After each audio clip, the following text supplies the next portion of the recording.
네, 인간은 누구나 자기 자신을 두고 오해와 착각을 하고 살아갑니다.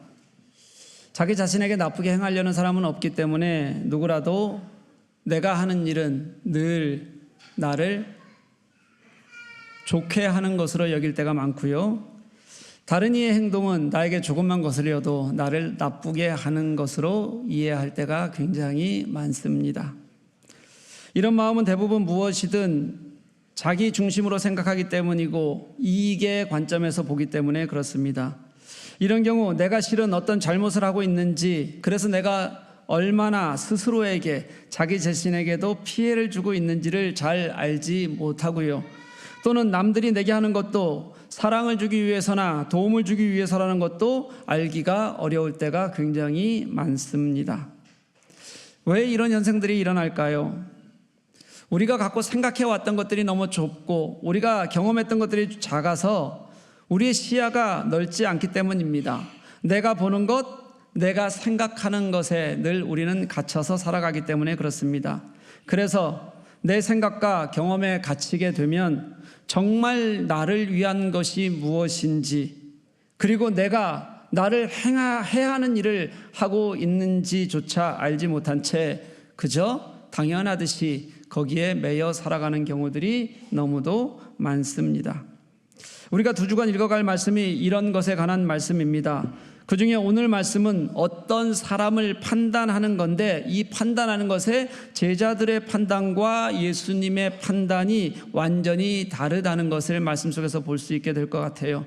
제자들은 그 사람을 위험하다고 생각한 반면에 예수님은 그를 유익하다고 말씀하신 것이 오늘 본문의 이야기의 전부입니다. 왜 이런 차이가 발생하는 걸까? 말씀 속에서 찾아보았으면 좋겠고요. 다음 주에는 다른 어떤 존재가 등장하지 않습니다. 예수님의 그냥 가르치는 심이에요. 우리 삶을 행태를 가르치시는 건데, 내가 살아가는 그 행태가 나를 얼마나 악하고 그리고 하나님으로부터 멀어지게 하는 것인지를 예수님이 말씀을 통해서 다음 주에 우리들에게 가르쳐 주실 겁니다.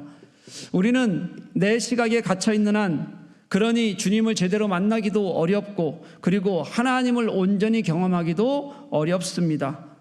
내 시각에 갇혀 있는 한 사실도 왜곡하고 그리고 진리마저 왜곡하게 된다는 것을 우리가 말씀 속에서 함께 나누고, 그래서 내가 하나님 앞에 다시 어떻게 서야 할 것인가를 같이 돌아보는 그런 은혜의 시간을 갖게 되기를 소망합니다. 여러분, 내가 가지고 있는 다쳤던 마음을 여시고 한번 들어보셨으면 좋겠습니다. 이제 말씀을 나누죠. 오늘 말씀은 요한이 예수께 자기와 제자들이 함께 겪은 이야기를 예수께 말하는 것으로, 말씀하는 것으로 이야기가 시작합니다. 무슨 얘기냐면, 우리를 따르지 않는 어떤 사람이 주의 이름으로 귀신을 쫓는 것을 발견했다는 것이 이야기의 시작이에요. 여기까지는 그냥 객관적 서술입니다. 그런 일이 있었으니까 있었다고 얘기하는 거예요.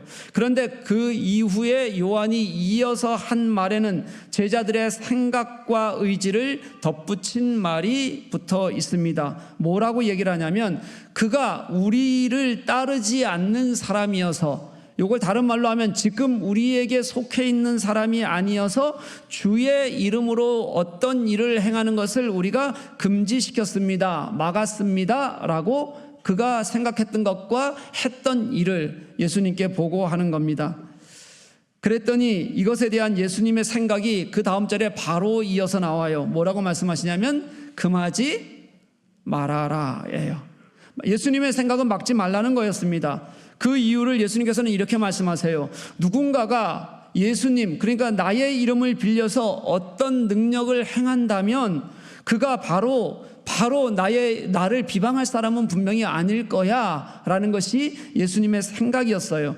능력을 위해서 예수님의 이름을 빌려놓고 그 앞에서 예수님을 비방하는 것 같은 말도 안 되는, 앞과 뒤가 다른 행동을 하지 않는다는 뜻입니다.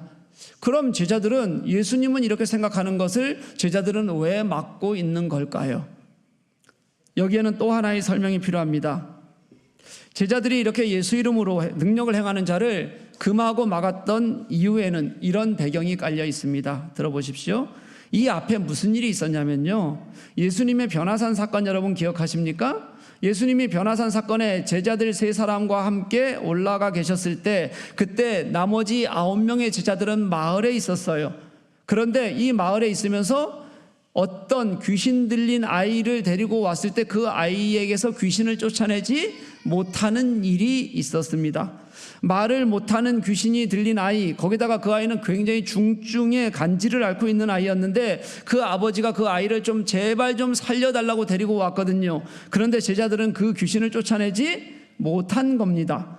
그러니까 제자들은 자기들은 최근에 귀신을 쫓아내는 일에 뭐 했어요? 실패했는데, 그런데 제자 그룹이 아닌 어떤 사람이 예수님의 이름으로 귀신을 쫓아내는 거예요. 여기까지 들으면 왜 방황했는지 알겠어요, 여러분? 이제 제자들이 왜 그 사람의 일을 금했는지를 우리가 생각해 볼 수가 있습니다. 제자들은 그 사람을 막은 이유가 예수님을 위해서였을까요? 아니면 자기들 자신을 위해서였을까요? 뭐 같아요, 여러분? 자기 자신인 거죠. 만약 예수님을 위한 거였다면 그 다른 사람, 그 일을 행했던 사람이 예수님의 이름을 왜곡하는 일이 있어야 해요. 아니라면 예수님의 영광을 가리는 등의 결과가 그 일을 통해서 나타났어야 합니다. 만약 그 귀신을 내쫓은 그 사람이 그 능력 이후에 자기의 이익을 위해서 돈을 받았다고 칩시다. 그러면 문제가 될 수 있을 거예요. 아니면 그런 일을 행한 사람이 완전히 도덕적으로 어떻게 돼서요? 완전히 도덕적으로 망가진 사람이라서 예수의 이름으로 그 사람이 하면 그 이름을 들먹이는 모든 사람이 어떻게 되면 욕을 먹을 수밖에 없는 사람이라면, 그러면 그 예수님의 이름으로 하는 것을 막는 것이 당연히 누구를 위한 일이 되겠어요? 예수님을 위한 일이 될 겁니다. 그런데 성경 기록을 보면 이런 기록이 전혀 없어요.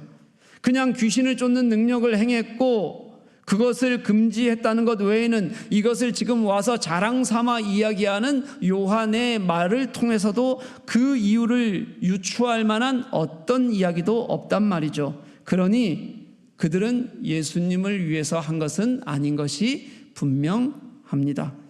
제자들의 생각이 예수님을 위한 게 아니라는 것은 예수님의 말씀에서도 그대로 드러났어요. 예수님은 예수님의 이름으로 모든 능력을 행하는 일을 긍정적으로 말씀하십니다. 여러분 생각해 보십시오. 그때 그 상황을 보면 예수의 이름으로 무엇을 한다는 것은 그게 누구든 간에 유익한 일이 아니었어요. 자기에게 좋은 일이 아니었어요. 왜냐하면 당시의 기득권자들이든 아니면 권력을 가지고 있었던 사람들, 대제사장과 바리새인들은 예수님을 좋아하지 않았거든요. 언제든 예수의 이름으로 하고 예수를 쫓아다니는 것은 위험에 노출될 수 있다는 것을 의미하는 겁니다. 제자들처럼 예수님 옆에 붙어 있으면서 그 위험을 무릅쓰러 가라도 내가 무엇인가 얻을 수 있는 것이 있다고 생각했던 사람들이면 모르지만 그 그룹에도 속해 있지 않았던 사람이 그 일을 하는 것이 자신에게 유익할 리가 없습니다. 게다가 만약에 그 능력이 예수의 이름으로 나온 것이 아니라 예수님에게서 온 것이 아니라 스스로 할 수 있는 능력을 가지고 있는 사람이었다면 굳이 예수님의 이름으로 할 필요도 없겠죠. 내가 잘할 수 있는데 뭐하러 굳이 예수의 이름을 빌려서 저작권의 문제 때문에 제자들에게 욕을 먹어가면서 금지를 당해가면서 그 일을 할 필요가 있겠습니까? 그럴 필요가 없습니다. 그렇다면 지금 예수의 이름으로 귀신을 쫓아낸 사람은 아마도 이렇게 생각해 볼 수 있을 거예요. 12제자에는 끼지 않았지만 꽤 오랫동안 예수님을 쫓아다니는 그룹 속에 있는 사람이고 예수님의 능력을 상당히 신뢰했던 사람이었다고 보는 것이 맞습니다. 복음서에도 여러분 12제자 외에도 예수님께서 그룹을 지어서 보내는데 몇 명까지 보내신 적이 있으세요? 70명까지 보내신 적이 있잖아요. 그 그룹 외에도 예수님께서는 함께 예수님을 따르던 그룹이 있었던 것을 분명히 알 수 있다는 거예요. 그렇다면 이 예수의 이름으로 그렇게 일을 했던 사람은 예수님의 말씀대로 예수님께 유익한 사람일 가능성이 크다는 거예요. 39절 말씀에서 예수님은 이렇게 말씀하십니다. 내 이름을 의탁하여, 아까 읽었죠? 능한 일을 행하고 즉시로 나를 비방할 자가 없다, 이렇게 말씀하신 다음에요 40절 말씀에는 아예 이것을 이렇게까지 말씀하세요. 우리를 반대하지 않는 자는 우리를 위하는 자다라고까지 말씀을 해 주셨어요. 예수님은 예수님의 이름으로 하는 사람들, 그들이 예수를 나쁘게 할 수 없다고 분명히 말했습니다. 예수님의 능력을 인정하지 않는 사람들이, 그들이 대제사장들이었건 서기관들이었건, 그들은 예수를 바알세불이 들렸다, 귀신이 들렸다 그러면서 예수를 어떻게 할 수 있어요? 비방할 수 있지만 예수의 이름으로 하는 사람들은 그럴 리가 절대 없을 것이기 때문입니다. 누가 예수를 반대하든지 그들의 세력은 이미 드러나 있는 상태예요. 이미 그 유대 땅 안에서 기득권을 가지고 있던 사람들은 다 예수님의 가르침에 부정적인 생각을 이미 가지고 있었고, 그들은 이미 예수를 죽이고자 하는 그런 노력을 여러 번에 걸쳐서 하고 있고 지금도 하는 중이에요. 여러분, 그들은 예수를 싫어하니까 예수의 이름으로 일하지 않을 것이 분명하지요. 대신에 그 외에 예수를 쫓는 사람들, 예수의 이름으로 무엇인가 하고 싶은 사람들, 하는 사람들, 그들이 예수를 정확히 아는 건 아닐 거예요. 예수님의 메시아 사명을 분명히 이해했던 것도 아닐 겁니다. 하지만 그들은 예수를 지금은 완전히 아는 것이 아닌 것처럼, 잘 모르는 것처럼 보일지라도 그 사람들이, 그렇게 예수를 따랐던 사람들이 나중에는 예수의 부활 이후에 결국은 초대교회의 첫 번째 신자들이 되는 것이 그들이었다는 것을 우리는 말씀 속에서 알 수 있습니다. 그런데 제자들은 이런 사람들, 예수님이 보기에는 예수님 편인 사람들을 막고 제어하고 있는 겁니다. 그들이 만약에 아무것도 하지 않고 그냥 도움을 얻기 위해서 나왔다면, 그냥 그들이 나와서 예수님께 고쳐주십시오라는 게 그들이 가지고 있는 이전까지 예수님께 모였던 사람들의 모습처럼 보였다면 아마 제자들은 막지 않았을 겁니다. 왜냐하면 사람들이 더 몰려들어야지만, 예수주위에 사람들이 더 많아야지만, 그들이 지금까지 계속 생각하고 있는 자신들이 원하는 권력, 힘, 이건 백성들이 모여야지만 가능한 일이거든요. 그런데 그들이 금하고 막았던 사람, 그 사람은 그냥 모여든 사람이 아니라 예수 이름으로 귀신을 쫓아내는 능력을 가졌기 때문이고, 다른 사람의 능력을 가지는 것을 그런 사람들이 능력을 가지는 것을 싫어했던 이유는 제자들이 잠정적인 경쟁자를 만들고 싶지 않은 그들의 마음이 그 안에 있는 겁니다. 저는 이 부분 읽으면서 속이 너무 상했어요. 말씀 읽어나가면서요. 가슴이 답답해졌어요. 왜 그런지 한번 들어보실래요? 웬만하면 이 정도는 아니어야 되거든요. 제가 뭘 말하고 싶은 거냐면, 바로 앞단락 이야기가 뭐냐면, 우리가 바로 앞에서 읽은 게 뭐냐면, 큰 자가 되고 싶으면 낮은 자가 되고, 더 낮아져서, 가장 낮아져서 섬겨야 된다. 그 사회에서 가장 약하고 힘없는 어린아이 하나를 세우고 이 어린아이를 영접하는 것이, 그것이 하나님 나라의 큰 자가 되는 것이라는 것을 예수님께서 가르쳐 주신 게 바로 코앞이었어요. 여러분, 그 이야기를 왜 하게 됐냐면, 바로 조금만 앞으로 나가면 예수님께서 그 얘기를 했던 이유가 뭐냐면, 제자들이 길거리에서 예수님이 왕이 되시면 누가 더 큰 권력을 차지할 걸로가로 싸우고 있었기 때문이에요. 여러분, 그럼 그 앞에 조금만 더 나가보면 무슨 일이 있었냐면, 예수께서 자신의 순환 예고를 하는, 죽음과 십자가 죽음과 부활 이야기를 하는 두 번째로 그것을 가르치는 일이었다는 말이에요. 여러분, 조금 헷갈리니까 뒤로 순서대로 다시 한번 얘기해 볼게요. 제가 거기서부터만 보면 예수님께서 이제 두 번째 순환 예고를 하셨어요. 그 앞에도 이게 이어지지만 그냥 여기서만 해볼게요. 내가 이제 십자가에 못 박혀 죽고 너희를 위해서 죽고 그리고 부활하실 것이다 말씀하셨단 말이에요. 그리고 예수님은 그 길이, 지금 걷는 길이 그 순환을 위해서 예루살렘으로 올라가는 길이에요. 근데 그 바로 다음 제자들은 그 뒤에서 제자들이 했던 일이 뭐냐면, 예수가 왕이 되시면 내가 먼저 가장 좋은 권력을 차지할 거야로 싸우고 있었단 말이에요. 그 순환 예고 다음에. 그래서 예수님이 그 다음 가르쳐 주신 말씀이 뭐냐면, 너희들, 아주 든든히 말씀하시려고 아예 앉혀서 그렇게 말씀하셨어요. 너희들 스스로 높다 하지 말고, 높아지려고 하지도 말고, 높아지고 싶으면 섬기는 자가 되고 가장 낮아서 섬기는 사람이 되어라. 그게 하나님 나라에서 높아지는 거다라고 그렇게 단단히 말씀하셨는데, 그 이후에 오늘 사건이 이어지는 거예요. 누군가가 예수 이름으로 능력을 행했더니 그가 우리 중에 있는 사람이 아니라고 그를 금하는 일을 이 제자들이 하고 있었다는 거예요. 여러분, 제자들에게 아무리 가르쳐도, 그렇게 앞서 걸으시는 길이 주님의 길이 고난의 길이어도, 그렇게 주님은 마음 다해서 벌써 두 번째 순환예고를 하시고 계속해서 가르치고 계시는데, 그들의 마음속에는 미래의 경쟁자가 될 만한 사람, 이런 사람을 만들지 말아야 한다는 것이 그들 생각에 가장 크게 작동하고 있으니 예수 이름으로 하는 것조차 예수님 편이 아닌 것처럼 여기게 됐다는 거예요. 더구나 자신들은 예수님의 이름으로 쫓아내지 못한 그 귀신을 그는 예수님 옆에 붙어있는 사람들이 아니었는데도 불구하고 예수 이름으로 하는 그 사람을 내가 두 눈 뜨고는 보지 못하겠다는 생각이 그들 속에 있었단 말이에요. 그들의 생각은 예수님을 위하는 척했지만 여전히 그들 가슴 속에 있는 욕망 때문에 예수님의 길마저, 예수님의 이름으로 되어지는 일마저 막고 있는 결과가 된 거예요, 여러분. 예수님은 모든 사람들이 예수님의 이름으로 일하시기를 원하시는데, 제자들은 예수님의 이름으로 일하는 것을, 모든 그 현장을 자신들이 독점하기를 원하는 마음을 가지고 있는 겁니다. 그러면서 그게 예수님을 위하는 일이라고 그들은 생각하고 있다는 거예요.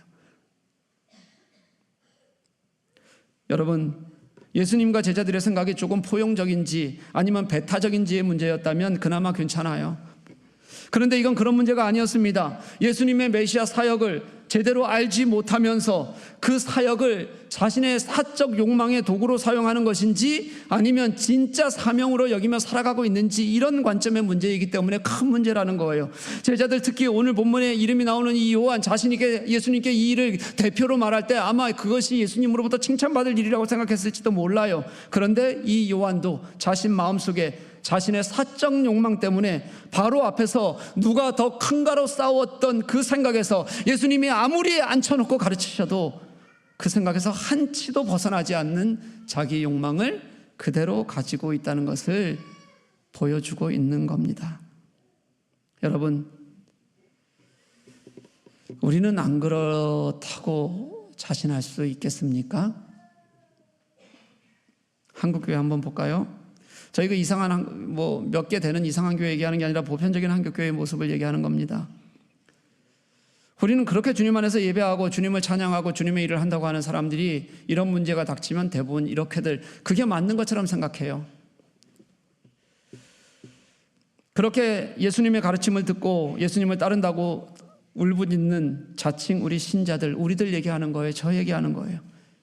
우리가 자신들의 생각, 자신들의 욕망에 따라 모든 것을 선택한다는 것을 우리는 인정하지 않습니다.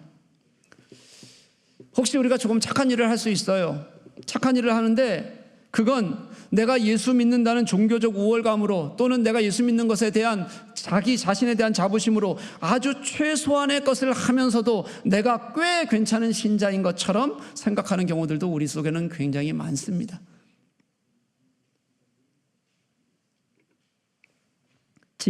그러다가 진짜 이익이 눈에 보이면 그 이익을 쫓아가느라 예수님의 가르침 따위는 돌아볼 여력이 없는데도 그래도 나는 예수를 위하는 신자라고 말하는 것이 우리들의 모습이지 않을까요?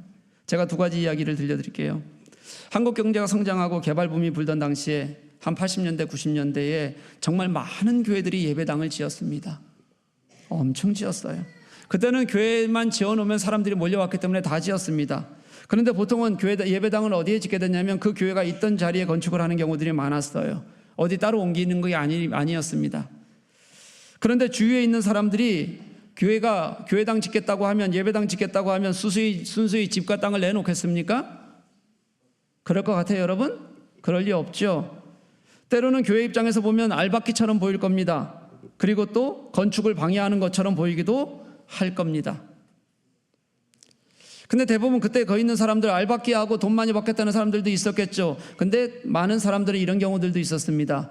내가 교회에서 준다는 돈 갖고 나가면 이 돈 가지고 다른 곳에서는, 그때 개발붐이 있을 때 내가 살던 땅을 떠나야 되는데 이 땅을 떠나서 다른 곳에서 그렇게 살만한 집을, 안정적인 집을 구할 수 없다는 것도 당연한 이유 중에 하나였어요. 그런데 교회들은 그렇게 생각하지 않았습니다. 교회들이 이렇게 기도했어요. 대부분이에요. 제가 이런 간증은 수없이 선배들로부터 들었어요. 어떻게 기도했냐면, 저 사람들 나가게 해주십시오. 여기까지는 좋아요. 그런데 그들 속에 있는 악한 영이 떠나게 해 주십시오. 교회에 반대하면 다 악한 영인 거예요. 더 심하게는 여러분, 이거 간증하며 다니는 목사들, 제 선배들 많이 봤는데 저주를 해요. 그러다가 다 암 걸려서 죽었다 뭐 이런 것들을 자랑 삼아 얘기하는 거예요. 그런데 여러분, 그렇게 교회가 기도하고 설교하고 저주하고 그랬어요. 그래서 어쨌든 교회는 지었더라고요. 암이 걸려서 죽고 짓든 어쨌든 그런 얘기를 하고 다녀요. 그런데 여러분, 지금 교회들이 있던 자리가 재개발되는 경우들이 꽤 있어요. 지금이요, 이제. 이전서부터, 10년 전서부터요. 그런데 그런 일이 있을 때마다 교회가 돈을 한 푼이라도 더 받기 위해서 얼마나 싸우는지 모릅니다. 그래서 다른 사람들에게 교회가 버티고 교회가 안 나가고 교회가 무엇인가 더 해달라는 것 때문에 많은 피해를 입히는 경우들이 많습니다. 교회가 하는 얘기도 똑같아요. 우리가 지금 이 돈 가지고 나가면 어디 가서 교회 지을 수 없다는 겁니다. 물론 더 좋게 잘 짓고 싶은데 그럴 수 없는 건 당연하겠죠. 그 돈 갖고 나가면. 그러니까 더 많이 받으려고 싸워요. 똑같지 않습니까, 여러분?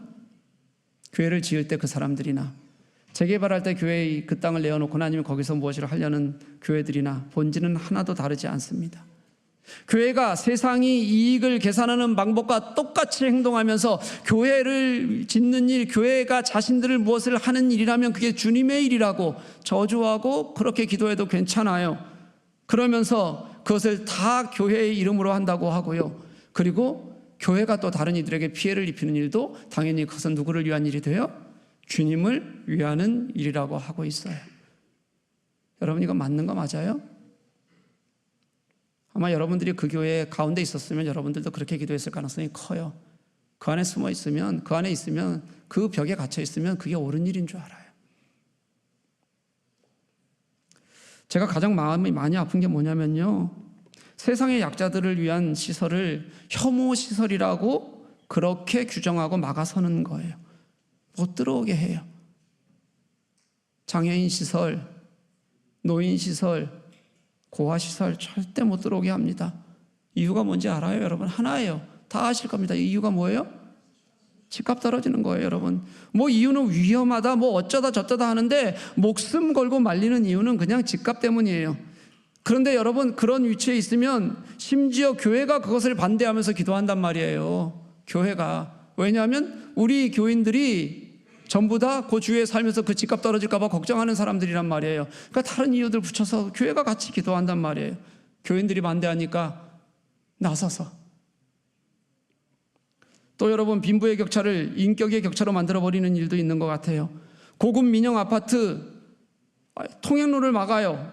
그리고 그 넓은 길을 공공분양 아파트에 사는 초등학교 아이들이 지나다니지 못하게 하는 거예요.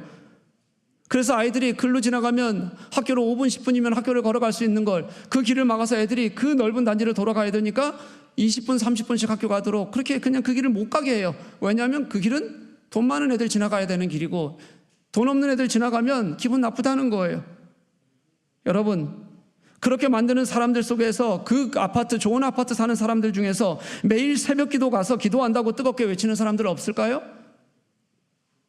그런 데일수록 많아요.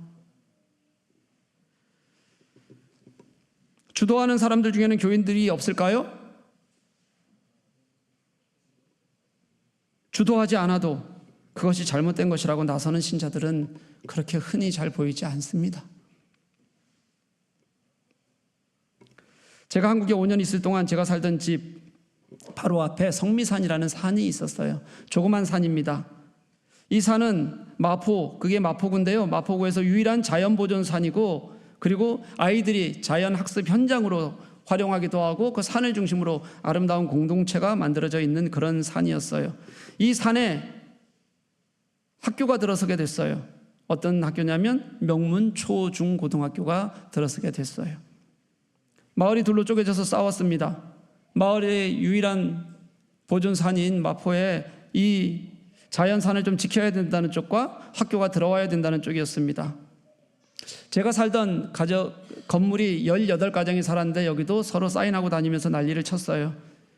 18가정이 정확히 몇 대 몇으로 나뉘었는지 아셔요, 여러분? 한번 찍어 보실래요? 네? 17대 1이요.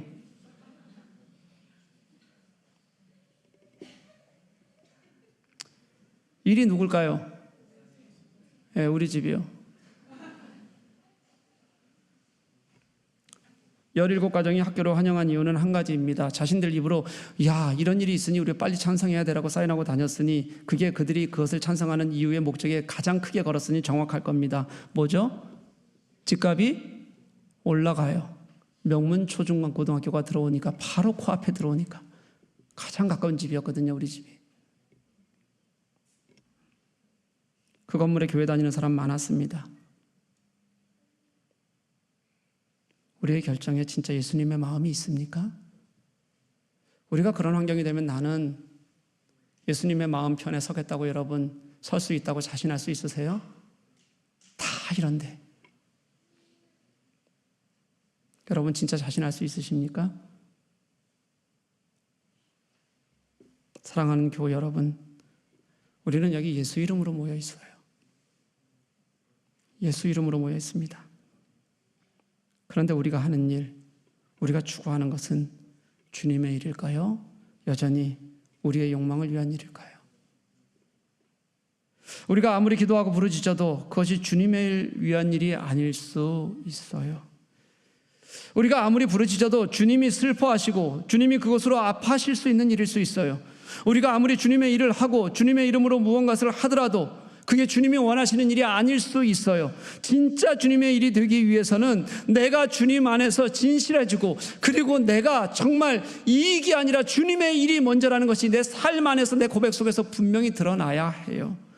하나님을 위한 일이어야 그게 진짜 주님이 가지고 있는 마음이어야 주님의 일이 되는 겁니다. 그를 위해서 우리가 주님의 마음을 배우는 겁니다. 그리고 그 주님의 마음을 찾자고 우리가 하는 겁니다. 그래야 우리가 진짜 우리가 하는 일이 주님의 일이 될 수 있다고 고백할 수 있게 되는 겁니다. 41절에서 예수님은 이렇게 말씀하세요. 누구든지 너희가 그리스도에게 속한 자라 하여 물 한 그릇이라도 주면 내가 진실로 너희에게 이르노니 그가 결코 상을 잃지 아니리라 말씀하세요. 이 구절이 좀 어렵잖아요. 그래서 주어 목적어가 명확하지 않으니까 이해할 수 있도록 바꾸면 이렇게 되는 겁니다. 누구든지, 이게 누가라고 바꾸면 돼요. 그냥 누가 너희를 내 것이라고 하는 이유로 마실 물 한 잔을 너희에게 주면 그가, 물을 준 사람이 결탄코 상을 잃지 않을 것이다, 이런 뜻이에요. 무슨 뜻이냐면 예수님은 기적 같은 거 바라지 않으신다는 거예요. 여러분, 우리에게 뭐 귀신을 쫓아내는 능력, 그거 예수님이 함께 하시지 않으면 없어도 괜찮아요. 그런데 예수님은 우리가 작은 일이라도 진짜 예수님의 이름으로, 예수님의 사람을 위해 진실해지면 예수님은 그것으로 족하다고 말씀하시는 겁니다. 이거 제자들에게 말하는 거거든요. 제자들 지금 어떤 거예요? 여전히 낮아지라고 했더니 싸움박질하고 있고요. 주님의 이름으로 하는 일조차 그들은 욕망 때문에 금지하는 그런 사람들이에요. 그렇게 예수님이 정말 뼈저리게 가르치는데도 여전히 자기의 욕망 그런 거 버리지 못하는 그런 너희들에게라도, 누군가가 너희들에게 물 한 잔이라도 주님의 이름으로 주면 그럼 그 사람 상 잃지 않을 거야, 이렇게 말씀하세요. 주님께서 우리들에게 원하시는 게 거대한 것 아니에요, 여러분. 주님이 거대한 것이라고 해도 그게 주님의 뜻, 주님의 일이 아니면 그건 의미가 없는 일이고요. 아무리 작은 것이라도 그것이 진짜 주님을 사랑하는 마음으로 주님을 위하여 우리가 하는 일이라면, 주님의 뜻이, 주님의 성품이 있는 것이라면 주님은 그 안에 기뻐하신다는 뜻입니다. 사랑하는 교회 여러분, 우리 모두 복음 앞에 서 있는 사람들이잖아요. 그런데 우리는 주님의 일을 정말 복음 안에서 복음의 마음을 갖고 하고 있는 거 맞아요?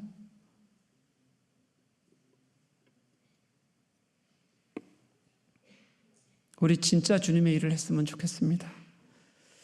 그냥 크게 외치고 부르짖는 나의 욕망이 아니라 진실하게 주님의 이름을 당신의 영광 중에 드러내는 그런 일을 우리가 좀 할 수 있었으면 좋겠어요. 이익 앞에 서면 이게 주님의 일인지 아닌지 아무 상관이 없어지고, 그냥 그렇게 예수 믿는 사람들이 그게 아무렇지도 않게 그냥 아무런 마음의 거리낌도 없이 불편함도 없이 그냥 그렇대로 살아가는 우리의 모습이 아니라요. 크지 않아도, 작아도 예수님이 저 작은 아이라고 말씀하시는 그들에게 내가 뭔가 가지고 있지 않아도 쌓아두지 않아도 괜찮다는 마음 가지고 그들에게 우리의 마음을 돌릴 수 있어야 그게 주님의 일이 됩니다. 나의 욕망이 앞서던 그런 우리 삶 속에서 정말 주님이 무엇을 기뻐하실까를 생각해보고 그것에 우리의 마음을 드리고 우리의 정성을 드리는 것이 그게 주님의 일이라는 거예요. 예수께서는 지금 제자들을 앞서서 예루살렘으로의 길을 걸어가고 계시는 중이에요. 이제 조금 있으면 우리가 예루살렘에 들어가시는 예수님을 말씀 속에서 만나게 돼요. 예수님은 그렇게 생사를 건 싸움을 앞에서 걸어가시면서 하시는데 정말 주님의 마음 때문에 주님의 그 뜻 때문에 우리가 주님을 따르는 게 그게 우리의 오늘 모습이어야 되지 않겠냐고 우리들에게 주님은 말씀하고 계시는 겁니다. 물 한 잔이라도 주님의 이름으로 주는 사람, 그가 주님의 편이다. 작은 것이라도 진짜 주님의 마음이 있어서 나의 이익에 흔들리지 않는 사람, 그게 주님의 일을 하는 사람이다. 그렇게 주님은 우리들에게 말씀하고 있습니다. 그런 사람들이 결국 어떤 환경 속에서도 주님을 지키는 자들이 될 것이라고 저는 그렇게 믿습니다. 지금은 작고 지금은 연약하고 지금은 아무것도 아닌 것처럼 보이지만 아직 나는 먼 것처럼 보이지만 그런 사람들이 걸어가는 그 길 속에서 하나님은 분명히 당신을 보이시고 우리가 그 십자가 때문에 살아가고 있다고 다른 이들과 함께 산다고 고백하게 하실 것이라고 저는 그렇게 믿습니다.